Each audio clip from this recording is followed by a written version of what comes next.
Hello, everybody. I'm Sean Reynolds from Sportsnet, about to be joined by Ken Weeb from the Winnipeg Free Press. Together, we are Kenny and Renny, and this is the Kenny and Renny post-game show. After what kind of game you think Renny thought it was? Well, how about we hop in our Toyotas and get ready for the Jim Pattison Toyota on Region opening drive, where I'm kind of going to play off the last show and the last Jim Pattison Toyota on Regent opening drive, where I talked about that victory over the Calgary Flames. And I'd said, yeah, it's a victory. Not necessarily what I'm looking for, though. Do you know what I mean? And I mean, a lot of people say win's a win. I get you people. I understand that whole thing. But what I'm kind of watching for with this Winnipeg Jets team are signs of where they can get to, what they can become. And that game against the Calgary Flames, I don't feel like I saw a lot of an explanation there. I saw a team that pulled out a victory over maybe the most struggling team in the NHL and did so in a shootout. Great, you get the 2 points, but you blew a late lead, you blew a couple leads in the game. That's how it goes, right? Just not what you're used to seeing from the Winnipeg Jets. I wanted to see more. I wanted to see if I'm looking to see signs of the Winnipeg Jets building and becoming something. I wanted to see a game like you saw tonight. Now, I want to make it clear, if I'm talking about, a lot of people are just going to say, oh, you're blowing with the wind or whatever, all those different kind of things. But because the last game, it was against the Calgary Flames, the last place team in the league. And so a lot of people, I think, were just thinking, oh, I'm just trying to, limit or make a smaller deal out of a Jets win just because it's that team. And then you get the people who are going to be coming in and saying, it's predictable as the sky is blue. Oh, well, it's hard to win in the NHL and all that kind of stuff. I get it. But you know what I've said about how the Jets have done against teams over the playoff line, how they've done against teams under the playoff line. So then there's going to be people who come in and run in and say,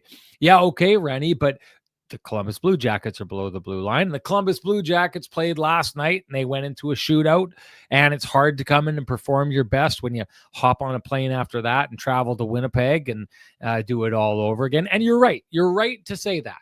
But to me, it's a little bit of, it really doesn't matter who the Jets are playing. It matters how they look, what they do, how they handle certain things. What I thought the Jets did really well on this day was, you could see, Mark Scheifele talked about it, the Jets were very aware of the situation that the Columbus Blue Jackets were in. And I don't know if that maybe brought a focus to this team, but they went out and they started the game exactly how you would want a team like the Winnipeg Jets to start a game like that.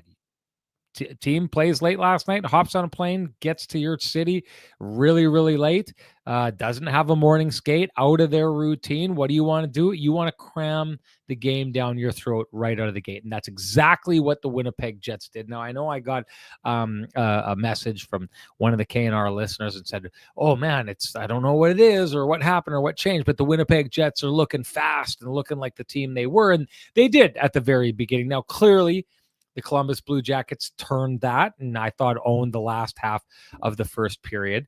What I didn't see in this game was, this isn't a full return to last year where the Jets just rolled on the team and rolled on the team and rolled on the team.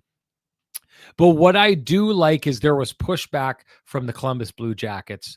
They were a capable team. They were fast. I thought they put the Jets to the test, and I thought the Jets passed that test. Okay. And what else I liked about it is the employment of the first line and how they responded to this game.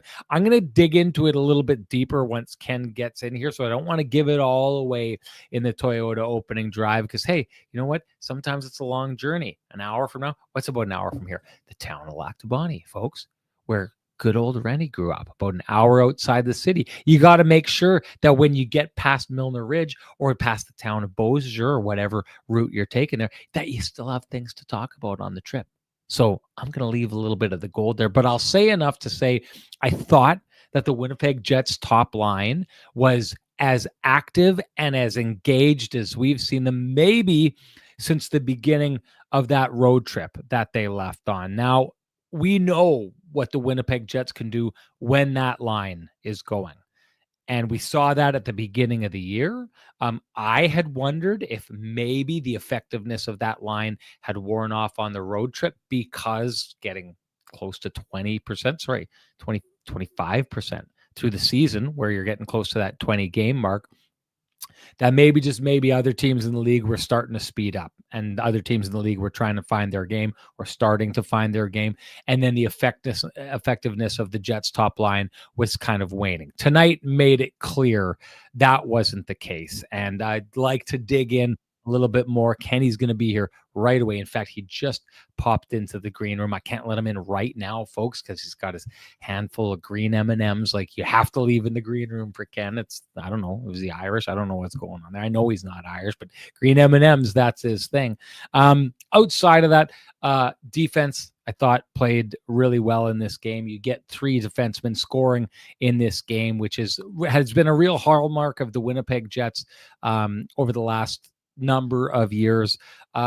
But better defensively, more swatches of that kind of roll on you kind of hockey that the Winnipeg Jets have become known for over the last kind of couple of years.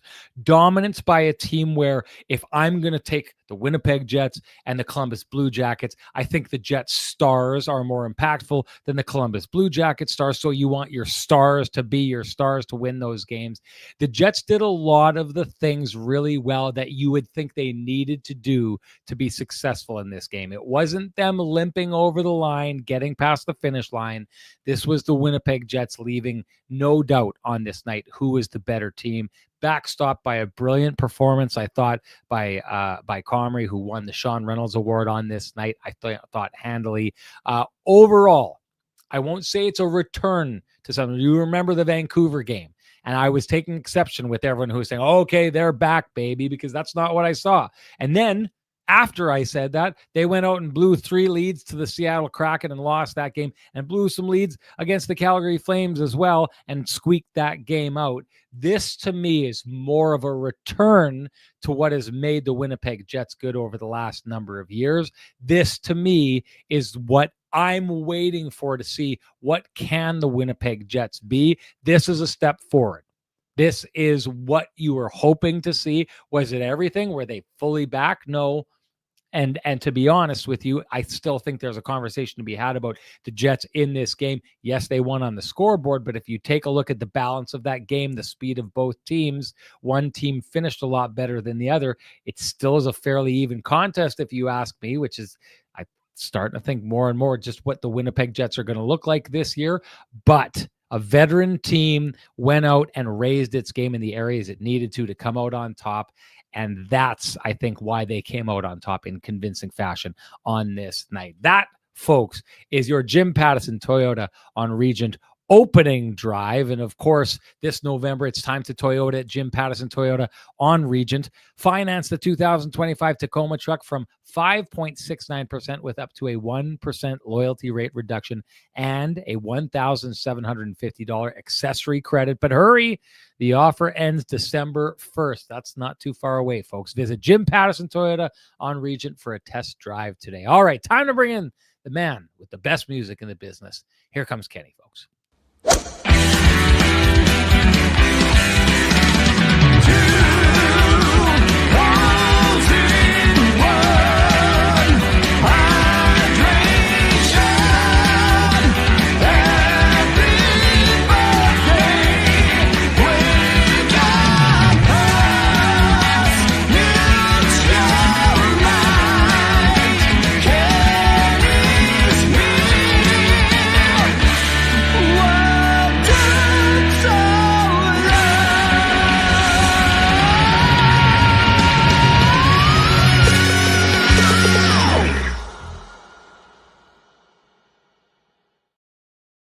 Kenny, sometimes Mrs. Renny is truly embarrassed by the way I dress myself when I go out of the house to go to the store, no frills or any of those kind of things.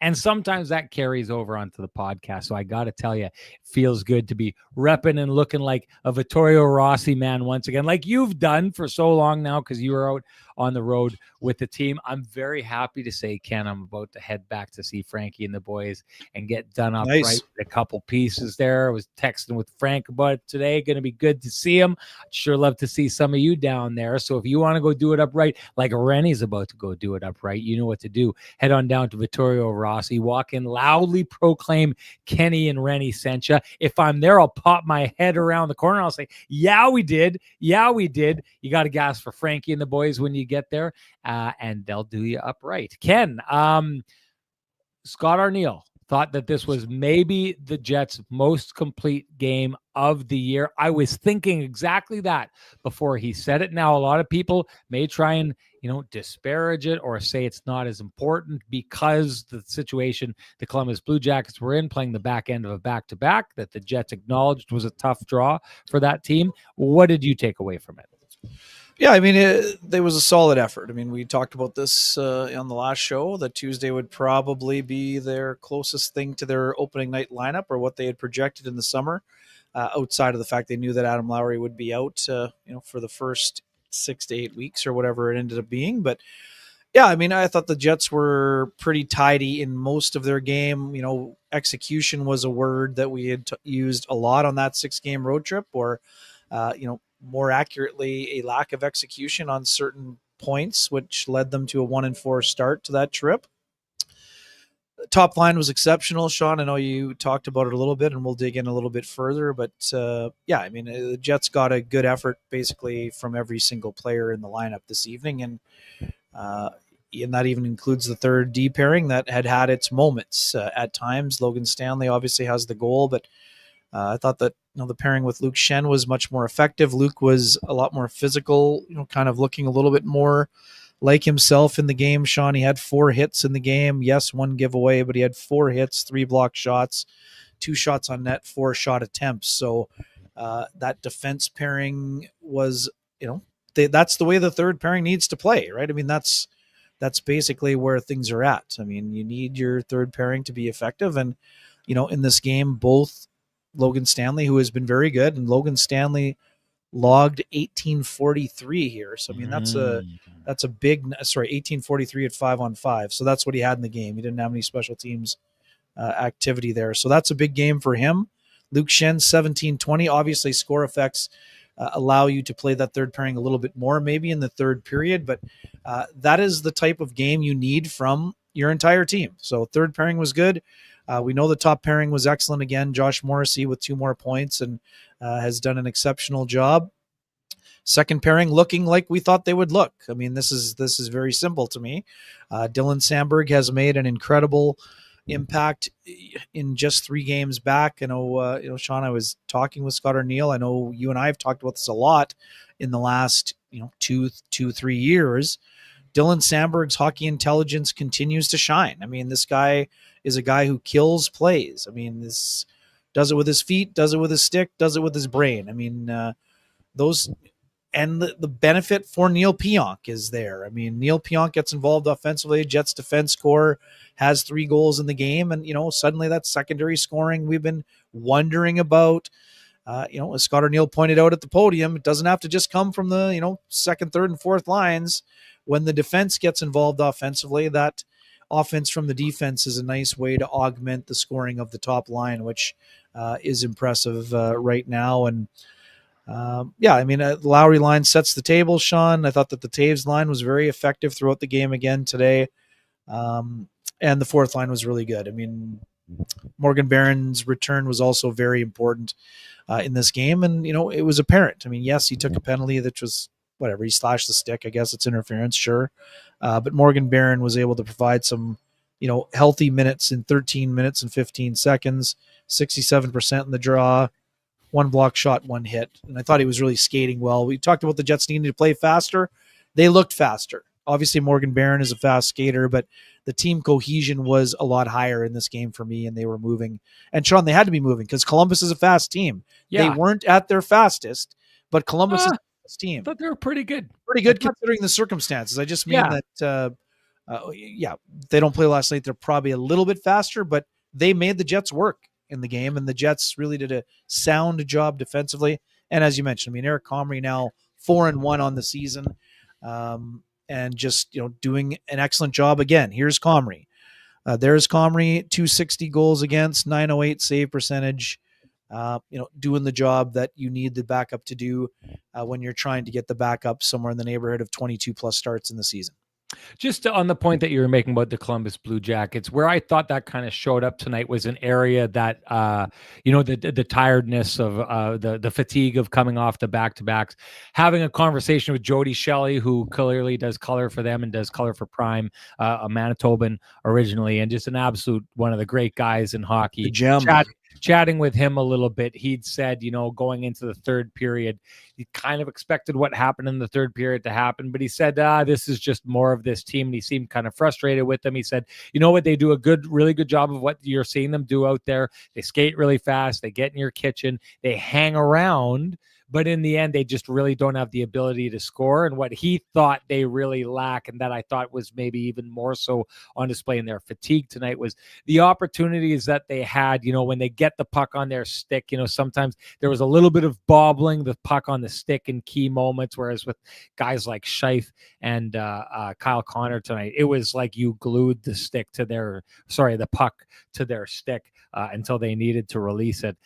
So I thought maybe it showed up there. I don't think it showed up in their legs. They did a good job of that, but maybe bobbling the puck, maybe not handling it in key moments. It's quite often the first thing to go when you're tired is the hands. And I thought if it did affect them, it affected them there. Ken, I want to drill down deeper into pretty much all the topics that you brought up there. I thought you really hit the points really well. The first one I'm going to do, though, is going to be handing out the Flame and Comfort Hot Take Award, the good kind of hot take, because I just wanted to say, okay, where is it? Okay, here we go. Stephen Braun says, "Dear Mr. Stanley and Mr. Shovel Day Off, we, the K&R chat room, humbly apologize for denying you the patience you deserved. We beg your forgiveness." Now, I know there's going to be some Stanley people out there who are saying you're taking it too far, but I will say this, Ken. Before this game even happened tonight, you know what I was going to say to you on the show tonight? Before the game unfolded, I was going to be like, the Stanley haters sure have gone quiet on the show, haven't they?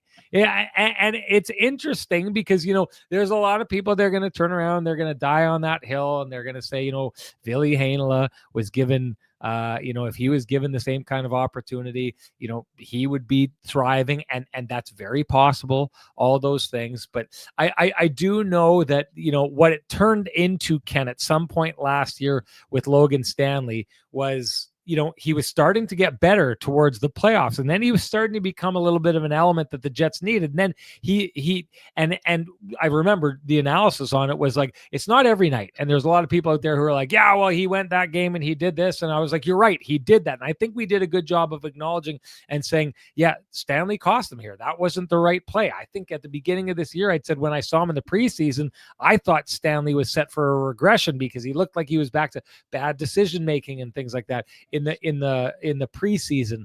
But what we talked about last year was those good games started to be 1 out of every 3 games, right? And then it started being 2 out of every 3 games. And now it's getting to be to the point where it's 3 out of every 5 games, sometimes 4 out of every 5 games that you're seeing him play really well. And there was a slow build there, right? And what it's done is it's made it really, really hard for the Logan Stanley haters who are probably out there right now and still have it. They've carried it for so long, it's probably still there, that they're waiting for those mistakes to happen, and then they can jump and pounce on it. And there's probably going to be, I haven't looked at the chat room in the last 2 minutes or so, but there's probably going to be people out there saying, I still am not a Stanley believer and all those kind of things. But he's playing so good that there's not enough oxygen in our chat room for people to light that fire. They're clicking the flint and it's not catching because he's not leaving enough oxygen for you to criticize his game. And I will say this, what do I have it right here? Okay. Another one that I was going to offer the award to is Sean the Oil Can, who sent this to me on Twitter. Hot take. Hey, he knows where he's landing, so maybe we'll have this to him as well.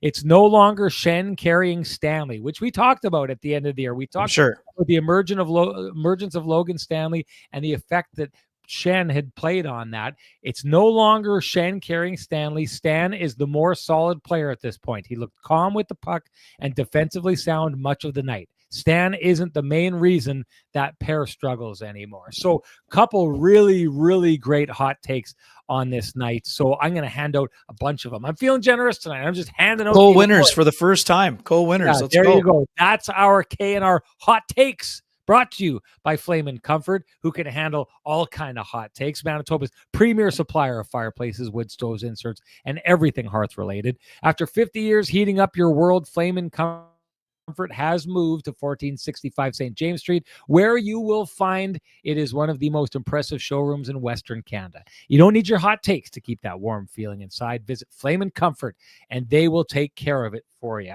Ken, anything you want to say on Stanley before we move on? Yeah, it's been a strong start for him. I mean, yes, the chances are still a little bit higher. High dangers are higher than they're, against than what they're getting. But I think that third pairing is providing, this is the kind of game the third pairing needs to have with regularity. We know that consistency is something that has been lacking with Logan Stanley's game up until this season.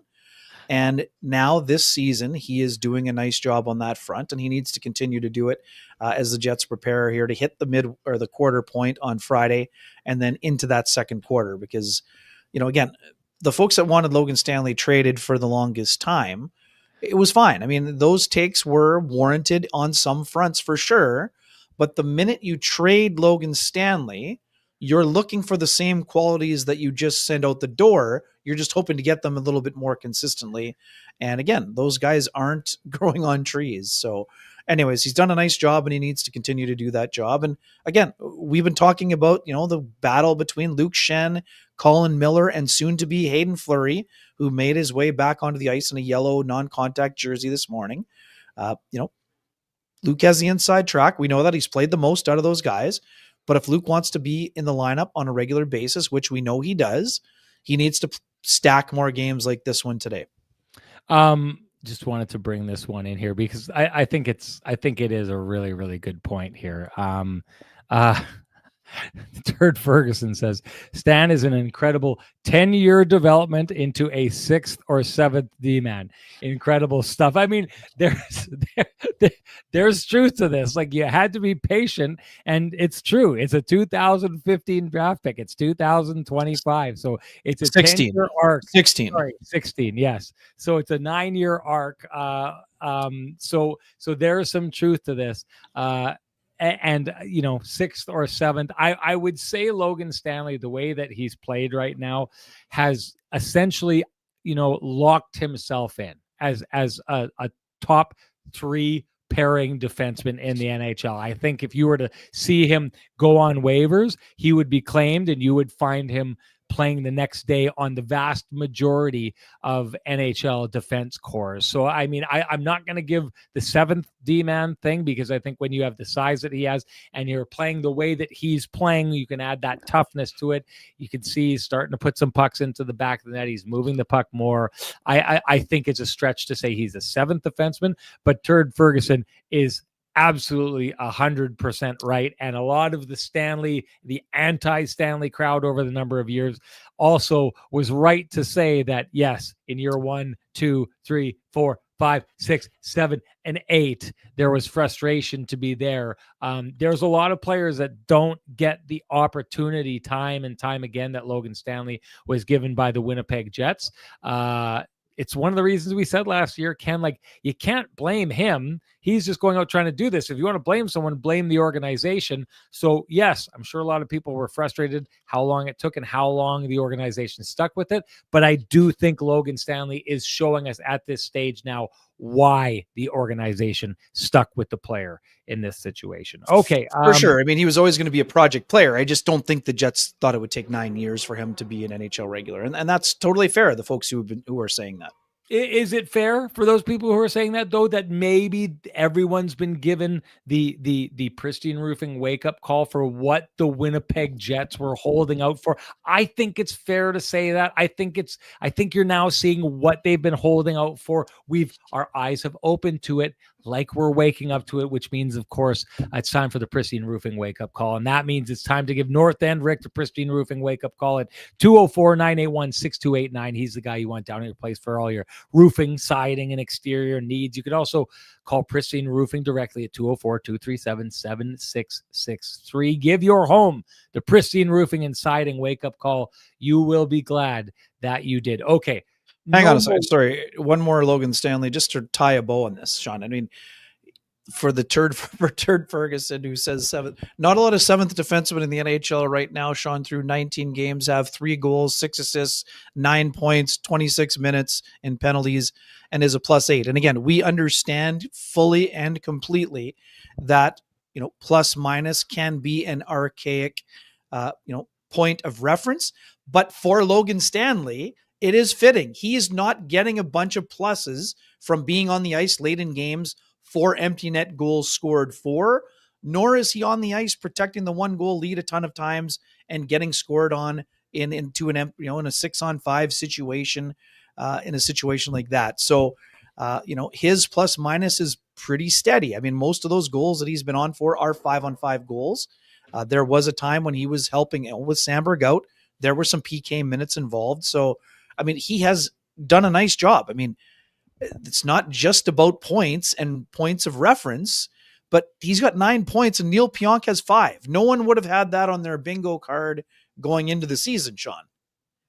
No doubt. Okay, we're going to move on. And it may not last, of course. It may not last. But right now, he's done a nice job in the first quarter. No doubt. Okay, I wanted to go and just tackle the top line here. Sure. Maybe as a whole. Clearly a great night for Mark Scheifele, who becomes the franchise leader in games played and goes off in the process. Kyle Connor doing some amazing stuff here. I wanted to say what I liked most about the way that top line played tonight compared to how it played on the road. So I talked a little bit about it, and I do think the Winnipeg Jets are a good team like this. We talked a little bit. You'd mentioned 5-on-5, not issues. You just mentioned 5-on-5, but the Winnipeg Jets have been a team that 5-on-5 has been a little bit questionable lately when it comes to 5-on-5 scoring. One of the reasons I had thought that had dropped for the Jets, you've heard me say it on this before, is the Jets are a team that capitalizes on mistakes, and I don't believe generate as many mistakes out of their opposition anymore, because I don't think their pressure game is as solid as it was. What I felt like I saw on that trip, and think about it, the Mark Scheifele breakaway goal against the Seattle Kraken is a turned over puck. He gets a breakaway, so that's a mistake. All of a sudden, the mistake ends up on his stick. Boom, he goes down to the ice. It's in the back of the net, right? Against Calgary, the 2 players collide at the blue line. One stays down. The other one goes to the bench because he doesn't have a stick. The chaos that is created out of that makes an odd man rush that Mark Scheifele gets the puck. Boom, it's in the back of the net. What I thought I saw was the Winnipeg Jets top line over this road trip kind of hiding in the weeds, waiting for mistakes and capitalizing on mistakes, right? What I feel like I saw here was there was no hiding in the weeds. The top line went out and they raided the village tonight. They got up and they went to battle and they ran out and they just left no doubt that they were going to get it done. I thought that's been missing from the top line's game for quite a stretch of time now. Clearly they're good players. And if you're one of those people who just looks at points and nothing else, you'd say to me, well, they still continued to score while they were out there. To me, it's how they scored. They scored because the other team messed up. Tonight, the Winnipeg Jets top line was just undeniable. They went out, they did things that the other team just weren't able to stop, weren't able to hold back. There's not mistakes made on this. The pass by Mark Scheifele onto Josh Morrissey's stick, it's not a mistake that Zach Werenski makes when it goes through his legs. It's just an insanely top-level, unbelievable pass that ends up being a no-doubter in the back of the net because Mark Scheifele, Kyle Connor, and Gabe Vilardi, I think, went out tonight and just said, we're getting it done and you can't stop us. Yeah, it was impressive. I mean, they played with pace again, Sean. I mean, this is the thing. We know when that line is at its very best, they can do damage off the rush, which we saw. They can do damage in zone with those churning shifts. Scheifele getting D-man and forward spun out, with puck protection along the boards, finding guys. They're weaving, bobbing and weaving, dancing and doing everything else out there, using their speed. And that's what we saw today. I mean, they played like a team, like a lion on a mission. Just some elite level stuff out there, Sean. I mean, that pass through the skates of Zach Werenski is just all world. And again, honestly, this will sound ridiculous, but the toughest play out of all of them, the degree of difficulty is way harder for Scheifele. But if you're Josh Morrissey, your level of concentration has to be so high, because all you have to do is be strong on your stick, but you can't squeeze it too hard and you can't squeeze it too softly. Otherwise, you might miss the backdoor tap. Excellent job by Morrissey to ensure that puck went in. Just an exceptional play by Mark Scheifele. And Sean, you mentioned it when we were talking in the hallway. The reason why Merzlikins can't play that any better, he can't cheat, because Scheifele could still shoot that on net rather than go backdoor for the tap in. And Werenski is also probably expecting shot. The way the stick angle Mark Scheifele has in his puck protection to get it out wide and then whip it across his body. That's all world material. And again, we talk so much about Hellebuck making tough saves look routine. That's Mark Scheifele making a 1 percentile pass look like it's just a normal play on a Tuesday night. Okay, I want to nerd out on the play that you just talked about, and I want to nerd out on Kyle Connor's goal as well. So the Mark Scheifele pass that we're talking about, a lot of times for people, they take a look at a play like that and they just think, okay, he made the pass in the right spot and it's in the back of the net.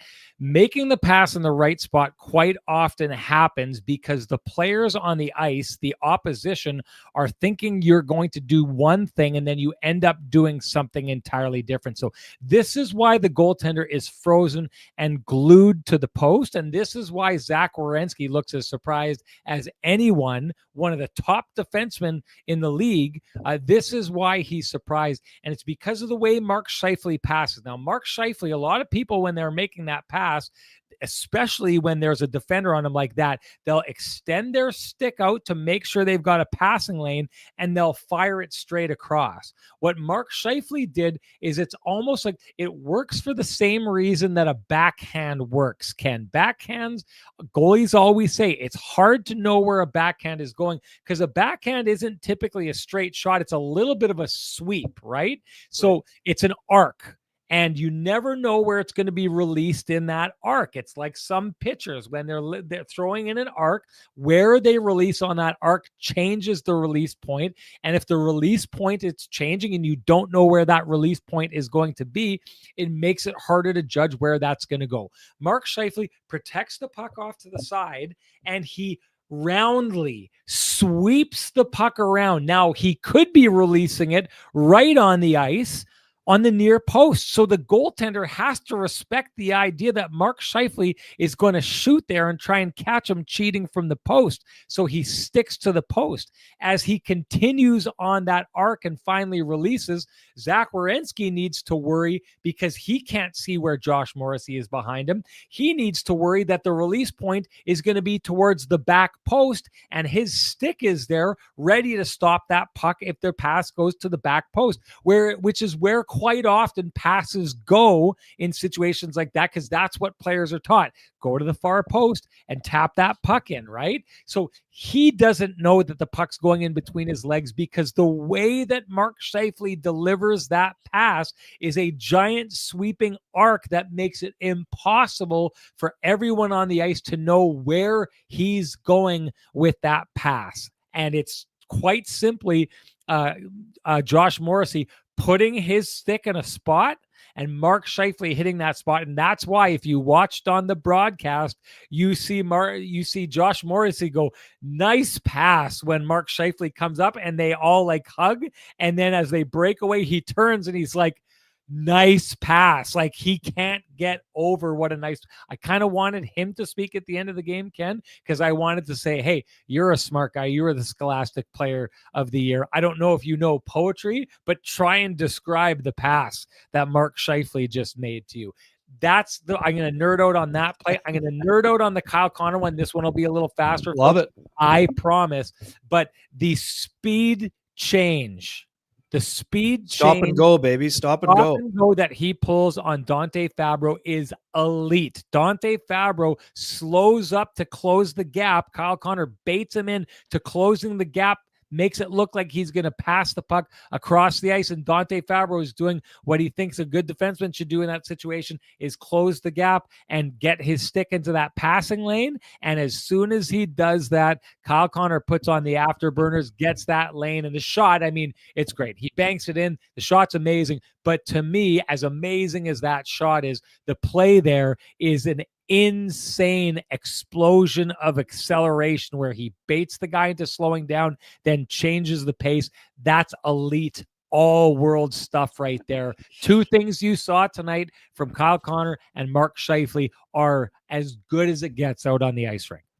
Yeah, just an exceptional play. And again, this is not a knock on Fabro. Fabro's been in the Central Division previously with Nashville. I don't recall a lot of stop and go scenarios from Kyle Connor. Sean, do you? That's not a move that he frequently.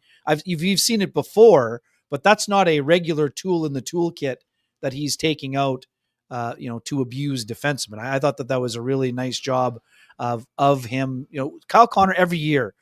When you're a perennial 30-goal guy, you are tasked with trying to find new ways to score goals each and every off season.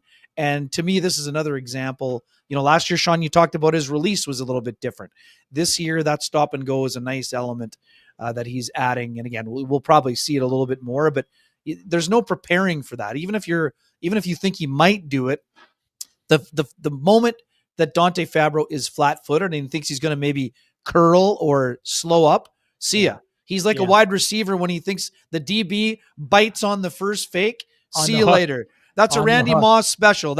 I'm raising my hand now, and you can just throw it past, and I will run into the end zone. Great explanation. Like you said, Sean, then he has the audacity to catch Merzlikins leaning not fully on the post, and then I'm still not even sure if he banked it off his mask or off his shoulder. Either way, that's elite level stuff, and that's the sneak attack from Kyle Connor. That is something we've seen before, and we'll see it again. Yeah. You know what, Ken? Perfect analogy for it is that football play. The old, the former the former Lockport Cowboys quarterback right here had a play. It was called the hook and fly, right? The hook and go, where your receiver ran out about a 7 or 8 yard route, and then he stopped and turned towards the quarterback with his hands out, and then the defensive back would jump to try and break up the pass that they thought was coming, and then the receiver would just turn and continue running down the field. That's a perfect analogy of what he did in that play. Really, really good stuff. I just wanted to touch on Josh Morrissey because I'm trying to make it our New Year's resolution for us, Ken, to make sure that we're talking about all the amazing stuff that he did. I think a good way to do it tonight is, and I know he scored as well, but I thought Zach Werenski, who was top 3 in the Norris voting finalist last year, comes to town, and this is another one of these situations where Josh Morrissey,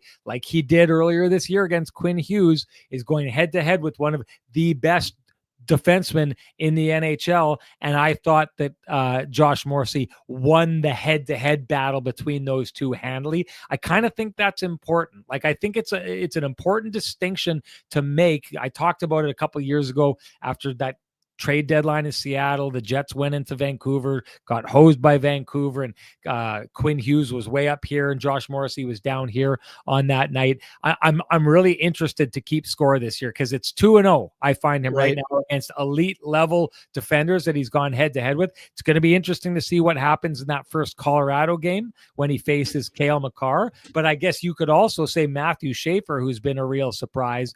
Josh Morrissey was the better defenseman on that night as well. So I'm really interested. I think we need to keep score on that, Ken, because I got the feeling that Josh Morrissey is intent on trying to run the table this year. It would be pretty hard to do that, but I think we should on this show keep a little bit of a score clock whenever Josh Morrissey is going head to head with one of the elite defenders in the league, because I'm starting to think that he is out eliteing the elite, and he's doing it fairly often, Ken. Yeah, and again, we know that we're late shows, and not everybody everyone was tuned in here, but I mentioned this the other night. I mean, Josh kind of it didn't really dismiss it, but he certainly didn't lean into it.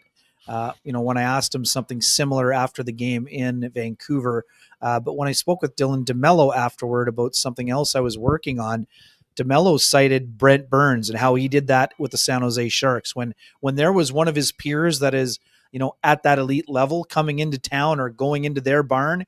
He always got up for those games, and he felt there was no doubt in his mind that Josh Morrissey was getting up for that game against Quinn Hughes. And I'm sure it was very similar today. I mean, Zach Werenski was one of the more important defensemen for Team USA at the Four Nations. I mean, he was in that finalist category that he wants to be in as a Norris Trophy finalist. And Josh stacked another incredible game out of the gate here today, goal and an assist. That gets him up to 21 points now, Sean, in 19 games. I mean, this is high level. Like, this is elite level stuff again. Totally. And what he's doing, as Kyle Connor pointed out again so eloquently when he was asked about the comparison with Werenski and Morrissey and mentioned the skating, he said, everyone knows Josh can put up points. So does Josh. Josh has worked so hard on the defending element of his game that he is being considered among those elite defensemen in the NHL because of his ability to do both, not just one thing, not one or the other. He's doing both things at an elite level, and it's just been impressive to watch. And like we were saying, with Dylan Samberg coming back, I think Josh will be even better because he doesn't have to play 26 minutes a night. Sometimes he will be able to, but he doesn't have to always play 24, 25, 26 minutes a night. When you're expending that much energy at both ends of the ice, sometimes mistakes are going to happen. There haven't been many mistakes in the first 19 games for Josh, but I think he's just going to get better and better as the season wears on here. Yeah, it's crazy to think that he's like, we're seeing growth from him. I think I did a hit into Hockey Central before the game, and I don't think it actually made it to air, but I think one of the producers behind the scenes had said to me that if you go over the last 3 seasons, he's top 3 in scoring by defensemen. Crazy to think that we're watching him in real time. He's getting better. There's growth. It's like Scheifele. It's like Mark Scheifele. Yeah, growth in their games. And hey, you can shoot for growth with Cambrian Wealth. Grow your wealth today to reach tomorrow's big goals. Cambrian's wealth team can assist. Now, invest in your future self your way. Our pals at Cambrian Wealth give straight up investing advice you can actually understand and help you make a strong financial play to get there. Book an appointment at cambrian.mb.ca. And Ken, why don't you give Sweet Lou a shout out while we're at it? You bet. For folks who have realty needs you'd like to have met, contact our main man, Lou Ferlin, at Royal LePage Dynamic Realty, 204-791-9971, or at the office, 204-989-5000. His email is lou@louferlin.ca. That's LOU@LOUFURLAN.ca. Lou Ferlin, excellent realtor, excellent human being, and excellent supporter of the community, including this podcast. Yeah, speaking of growth, one of the all-timers for a long time in Winnipeg in the real estate game, and he just keeps getting better. But Ken, I think he grew 1.5 inches the last time I saw him. Still putting, I mean, geez, I'm shrinking. I was shrinking by the time I was 30. Sweet Lou, I think by the time he's all said and done, it's going to be 7'2" or something like that if he keeps up at the pace that he's at. Let's talk a little bit about Adam Lowry. I thought what we saw from him tonight with that first goal, with that line went out, we haven't seen them be that, like, from the beginning, from the drop of the puck to the end of the game, that dominating line that they were last year, but they definitely, how he talked about it before the game, and I know he was talking about the team as a whole, but I thought it really sounded like he was talking about his line, that they're having those flashes of what they were, and those flashes are becoming less and less time in between. But what I saw from Adam Lowry, which really is kind of like I was talking about Josh Morrissey last game, but Adam Lowry, the timeliness of what he does, like whenever he's doing what he does, it usually creates a spark. And on a night where we know the Jets were talking before the game about pouncing on the Columbus Blue Jackets and trying to get them behind the 8 ball right off the bat because of the back-to-back situation they were in, it doesn't surprise me one bit. In fact, it is fitting that it's Adam Lowry that goes out and lights the powder keg first. Yeah, it's the blunt force trauma line, right? And they were the ones sort of just setting the tempo here. And again, I think that's like the 4th game in a row where they were kind of setting the tempo. And today, the passing of the baton went from the Lowry line setting the tempo to the Scheifele line domination station on a lot of fronts here. And again, I don't want to go back to that, but again, Sean, I mean, what we were talking about throughout the entire road trip, the Jets top line had outscored their opposition by miles at the beginning, and with a tough trip, they were back to down to 14-11 goals for, goals against. Today they were 3-1 to the good for 4 goals for, so that's 17-12, but still a substantial margin, but they need to keep that up as they go forward. The Lowry line has been excellent.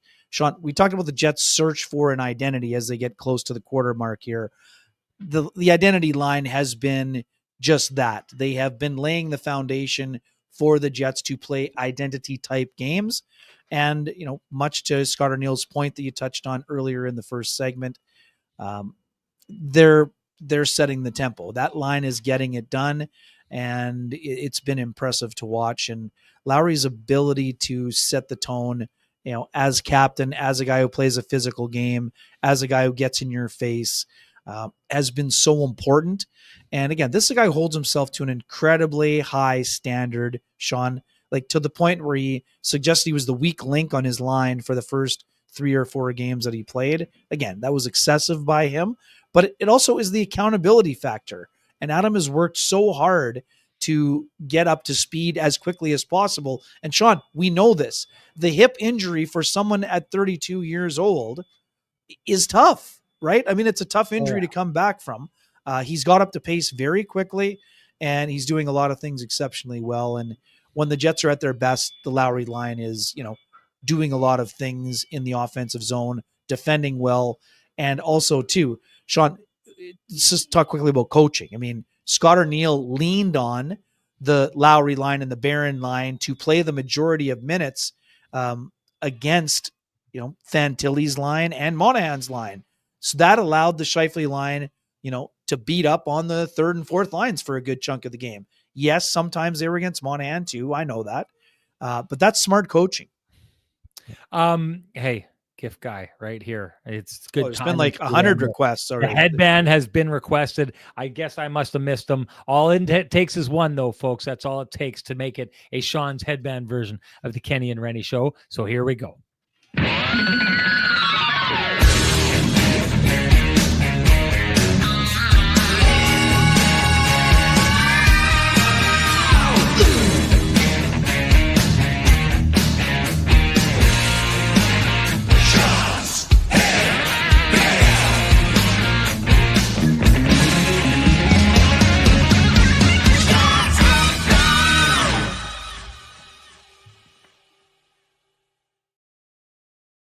No, Ken, just like it just takes one request for me to put the headband on. It's just going to take one time of you heading down to Myers Drugs to see that they've got everything you need when it comes to your pharmaceutical needs, your supplement needs, your health food needs. And of course, we've been talking about it. They've got you covered all around the city. Like this headband's got this shoebox head covered all the way around because they deliver all around the city. So make sure you head on down to Myers Drugs or give them a call, give them a chance to show you what they can do. You will be extremely impressed. Maybe as impressed as you would be with this headband here. By the way, I thought it was kind of hilarious for those who missed it. Weren't watching Sportsnet Central before the game.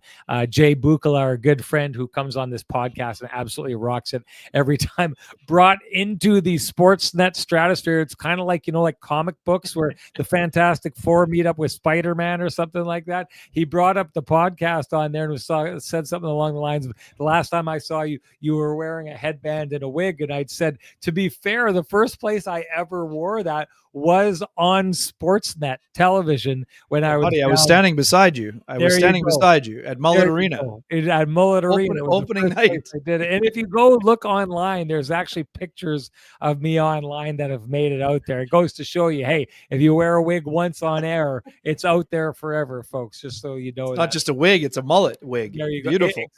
Exactly. Hey, you could get the skullet going on if you wanted to with that thing. Okay. Sorry, speaking of Bukala, I went to say this in the Morrissey discussion. I said this when he was on the show with us on the post game. I want to see Josh Morrissey skating beside Cale Makar. Doesn't have to be all the time. We know Devon Taves is a great partner for him. I'd love to see those guys on the ice together in some of the games at the Olympics that you will be covering.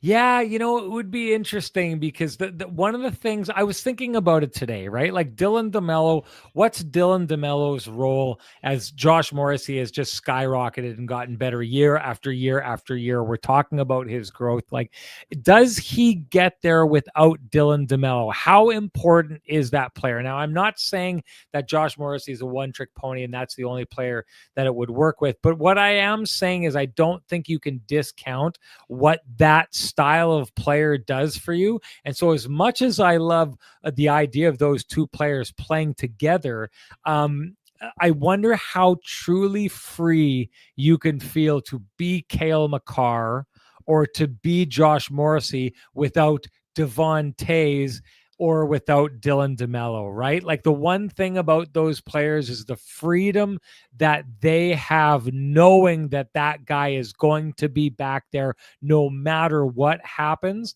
I think psychologically plays into what they're doing. Kind of the way that we say, like, when one of the things I'll say about this is that's almost, as I'm talking in real time, counter to what I just said was last year. And why is though Colton Parayko had talked to me was very good with Morrissey.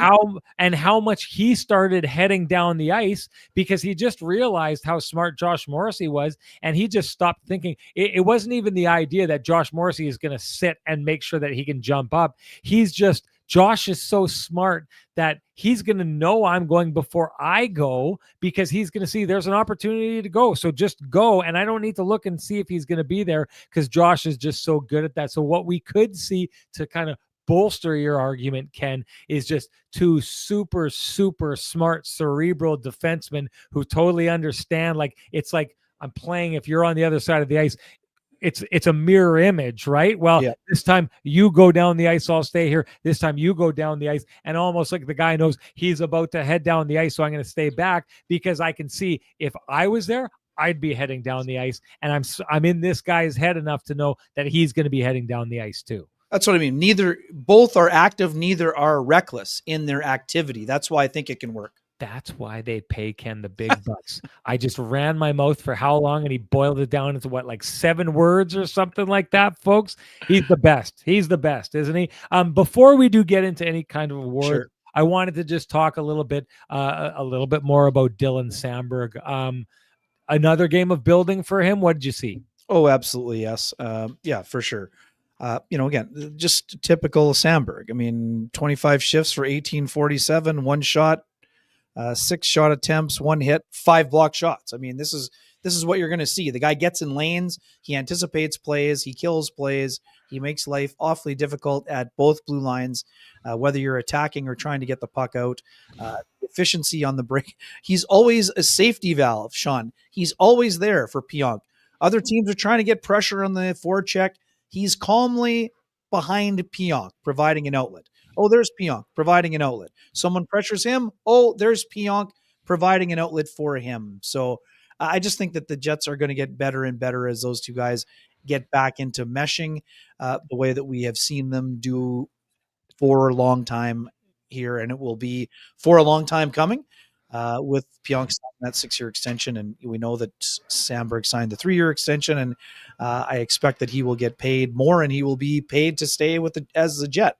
After that contract is up or before that contract is up. So I asked Scott Arneal earlier in the morning about Dylan Samberg and the idea that, like, I'm seeing flashes from him of things that I don't remember him doing last year. And it left me with the idea that he's had a summer where, just like Josh Morrissey went out that first year that he was challenged by Rick Bowness to go and add elements to his game. So he went and he started learning very specific things, walking the line, all these different kind of things he didn't do as much that you started seeing him doing because he felt he needed to add to his game. I feel like Dylan Samberg has gone and he's done the same thing. I asked Scott Arneal about it. He joked about his skills coach who he skated with during the summer, Neil Pionk, adding to it. But in seriousness, he said, and I love this, Ken. I love the idea of this. Samberg has this year last year where he's a revelation.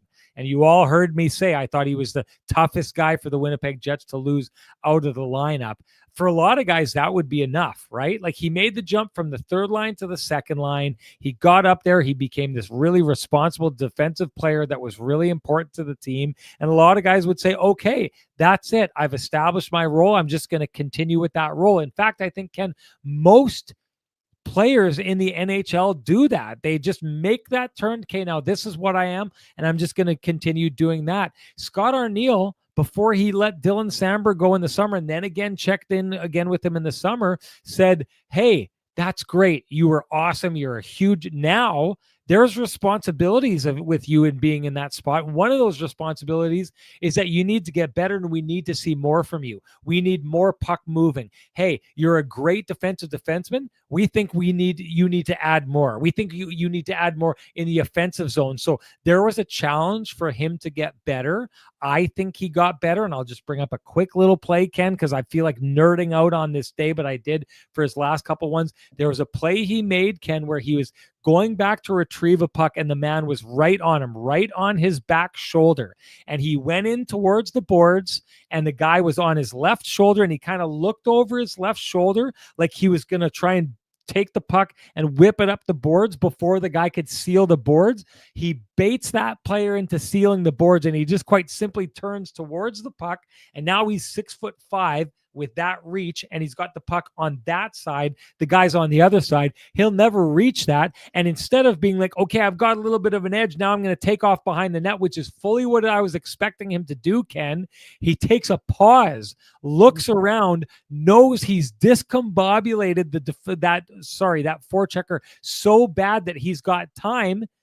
And then instead of taking the puck and retreating away from the guy behind the net, he just turns straight off the board and skates right straight out of the zone until a guy collapses on him, passes the puck, and boom, it's in the other side. It's down to the other side of the ice. Now, I'll say this. It was later in that same shift that they get scored on. He's on the ice for that second goal that Werenski scores.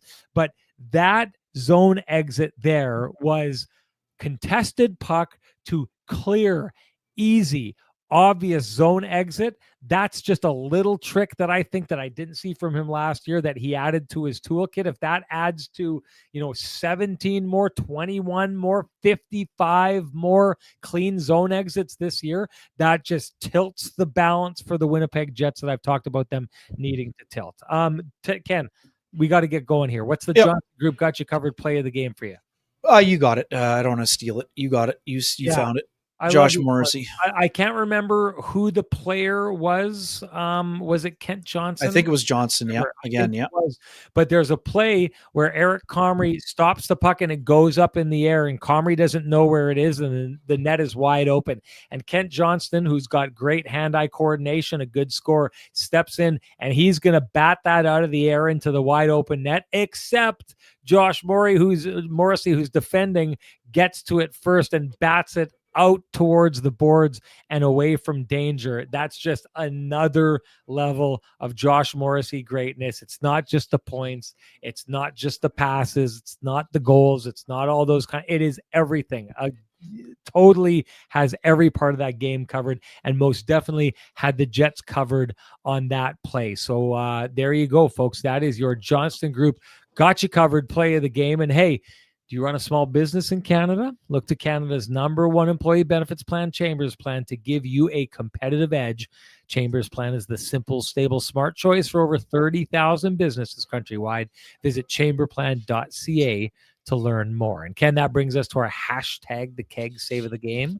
Yeah, this is easy, and we're unanimous in it. Eric Comrie's best save was on Kent Johnson. Just absolute incredible push across. T. Konopali will love that save on the power play for the Blue Jackets. Looked like it would be a backdoor rebound, rooftop special. Comrie pushes across and makes it just an exceptional save. Yeah, I bet you T. Konopali spent a lot of his time diving around the crease like that. And something tells me, as fired up as he gets when we see him, that he got out of that crease every once in a while to lay an old Ron Hextall chop or something like that, and then had to go diving back into the net to make those kind of saves. So yes, A very T. Kona Pauly-esque save wins the hashtag the keg save of the game. But it doesn't really win it because you know what, Ken? It doesn't matter what you think and doesn't matter what I think. It only matters what the audience thinks. Share with us your hashtag the keg save of the game. You're automatically entered to win a $50 gift certificate usable at any of the 3 fine keg locations here in the city of Winnipeg. Each location finer than the last. And that brings us to our winner from last show. And that would be Sam Rezutek. Sam Rezutek, you know what to do. Direct message me at SN Sean Reynolds. Send me your full name, which sounds like Sam Rezutek, and send me your email, and I will have the fine folks at the keg send you a $50 gift certificate usable at any of the 3 fine keg locations here in the city of Winnipeg. Each location finer than the last. Ken, anything to say before we get going? Yeah, just wrapping up a cool Manitoba story here, Sean. Spoke with Denton Matechuk this morning from Dominion City. Awesome day for him playing his first NHL game in Manitoba. Not his first NHL game, but his first NHL game in his home province. Had a ton of folks from Dominion City, friends and family members in attendance here. Busload of 65 people. I think the estimation was somewhere between 150 and 200 tickets. I went down to see his mom and dad before the game. Jason Matechuk is someone I played hardball against in the Manitoba Junior Baseball League. He is a Manitoba Baseball Hall of Famer. He was teammates with Corey Koski on some Elmwood Giants teams that gave the PV Orioles some difficulty back in the day. Great human being. A bunch of his kids have played ball, including Denton and Maddox have played baseball for Altona in my hometown for the Bisons. The mother, Keela, is someone who I've known dating back to my time playing for the Winkler Flyers. Keela's sister, JD, dated my line mate when I was playing in Winkler, so Kevin Dixon. So vintage small world Manitoba, 1 degree of separation. A lot of folks, Eastman Selects grads, Moose Jaw Warriors grads, Southern Steelers grads, folks from Roseau Valley High School, folks from Dominion City, a small town of just over 300 people. It's an incredible story what Denton has done. Sean, one of your best color commentary performances was a playoff game involving Denton Matechuk and the Moose Jaw Warriors. There you go. That's why it was one of the best. But awesome stuff for Denton. He's a full-time NHLer. He was on the NHL All-Rookie team last year, despite playing just over half the season. He's been off to a great start. He was 23 shifts for 2107. In a game, his team gave up 5 goals. He was on for a goal for no goals against, as far as I can tell. 2 shots on net, 1 hit, 1 block shot. He's a guy who has battled that whole undersized label throughout his career. This guy plays incredibly hard. He's competitive. He's offensive. He's a great puck mover, really good skater, and a lot of good things to come for Denton Matechuk, and just a cool moment for their family. I ran into Maddox on the concourse here today. He was with a buddy, and it was a cool moment for a lot of folks in Manitoba, and it's a great story. I mean, Sean, we're small town guys. Yeah. When small town guys, it's special when any Manitoban makes it, but when small town guys make it and they haven't forgotten where they came from or where they're, where they were born, where they were grown, it's impressive to watch, and those are fun stories to cover. That's for sure. So I want to. I'm going to tell a quick story here because you brought it up. It's an excuse for me to talk about myself, but really to talk about another small town guy and actually to just tell a story about Denton Matechuk. But you brought up that game that I called where our good pal Munsey was in a jam and needed a color guy, and called me literally an hour and a half before a playoff game between the Winnipeg Ice and the Moose Jaw Warriors. Denton Matechuk was playing in that game. Every time I've talked to color guys before, they tell me the key to doing a good job is being prepared. Preparation. I got an hour and a half call and went to go cover a league that I never really covered before. I was bailed out for a couple reasons. One, the Winnipeg Ice were such a big team that year. You and I talked about them at length, so there were so many star players on that team. Matt Savoy, Geeky, all these guys that we were able to talk about. I knew enough about them that I could talk about them. I didn't know a lot about the Flin Flon Bombers, though. I only knew one other player, and I knew Denton Matechuk. The reason I did, you've heard me talk about my buddy Dwighty on this podcast before, and I love success stories, and I love bragging about the people that I love. I love Dwighty. He was in my wedding party. I was in his wedding party. Dwighty took over the Niverville Nighthawks program a couple of years ago. They were on their way crashing out of the playoffs. He turned them around, got them to the playoffs that year, built on it last year, and now is sitting at the number 2 ranked Junior A program in the entire country. They're tops in the MJHL, and they're ranked number 2 in the entire country because Dwight is an absolute star, and you're going to hear more and more about this guy. He's also, I've talked about Bensonhurst. That's his son. He calls me Uncle Sean as he's over playing for those exact same Moose Jaw Warriors right now. Go get him, Benson. The reason I bring up Dwighty is because Dwighty was Denton Matechuk's coach. You talked about the Eastman Selects AAA program. Dwighty, before he got into the Junior A, coached the AAA Eastman program to being one of the top 10 programs in the country back then. And one of the kids that he came to me first and early and told me about was Denton Matechuk, a player that he coached there, and a player at the time, Ken, that started out and was supposed to be something like maybe going to be taken, sounded like Mark Scheifele, maybe going to be taken in the NHL draft one day. Dwighty came to me and said, these people don't know what they're talking about. This guy is not just going in the NHL draft. He's going a lot like higher up than people say. And then when people started suggesting, hey, he may even go as high as the 3rd round of the NHL draft, Dwighty said, that kid is going 1st round or I will eat my hat. And sure enough, that's exactly what happened. Dwight saw that years before. Get back to the game that I called with Munsey. I was lucky because I knew the Winnipeg Ice guys because we'd done some Kenny and Renny shows about the Winnipeg Ice. And Denton Matechuk was so omnipresent in that game that it was almost like, you know, those Joe, do you remember the old Mr. Perfect wrestling segment where he goes out to show how perfect he is and he throws a football the length of the field and runs and catches the same ball, the little vignette they make?